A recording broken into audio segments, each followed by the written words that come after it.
That afternoon, Stanley asked Thomas to shunt some freight cars. "You're the best shunter ever, Thomas," Stanley chuffed cheerily. "I will be back for the freight cars very soon." Thomas was very good at shunting freight cars, and he also really liked shunting freight cars, but he didn't really like Stanley telling him what to do. Thomas chuffed unhappily to the freight cars. He wanted things back the way they were, before Stanley had arrived on the island.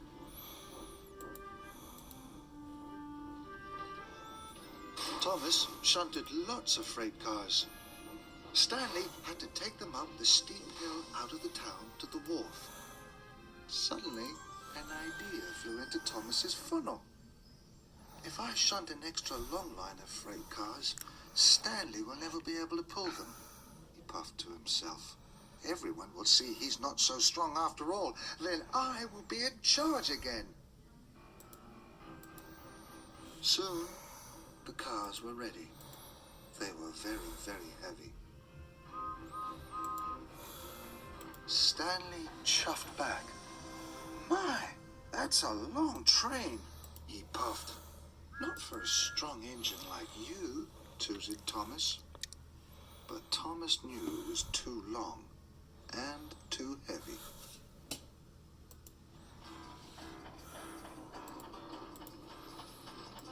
Stanley started up the hill.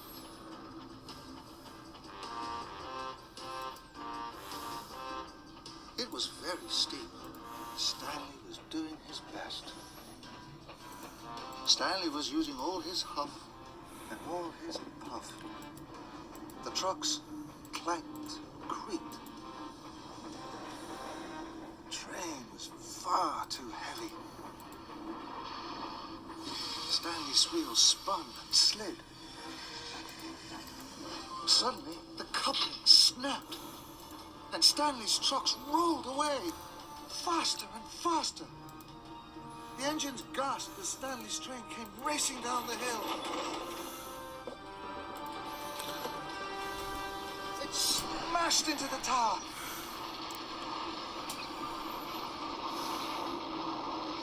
As the tower crashed to the ground, bricks and dust exploded everywhere.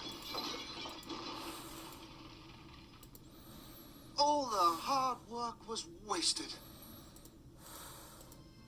The engines gasped in horror, and Thomas felt worst of all. He knew it was all his fault.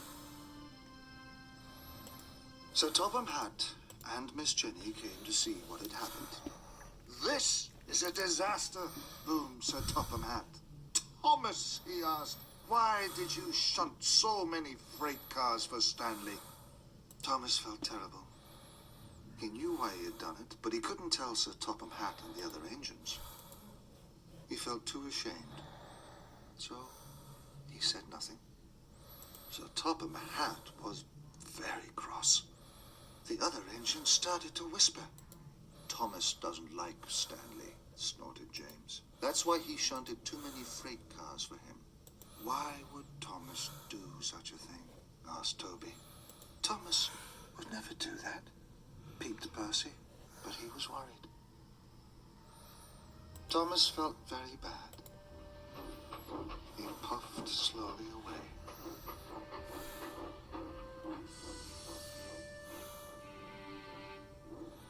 Thomas found an old track. He wanted to be alone. "The other engines don't want me around," he puffed sadly. "They wish I wasn't here at all." Stanley puffed towards Thomas. He saw that Thomas looked sad and alone. "Thomas feels bad," he chuffed to himself. He felt very sorry for him. Later, Sir Topham Hatt called the engines together. "Now, Great Waterton may not be ready for Sodor Day," he announced sternly. The engines gasped. "Miss Jenny's crew will load the rubble into the freight cars tonight, but this means extra work for all of you," he added. "Tomorrow, you will start to shunt the freight cars away to the sidings." Thomas had let down Sir Topham Hatt. He had let down the other engines, and he had let himself down. The other engines started to chuff away. No one spoke to Thomas. He was no longer in charge, and he felt he was no longer wanted.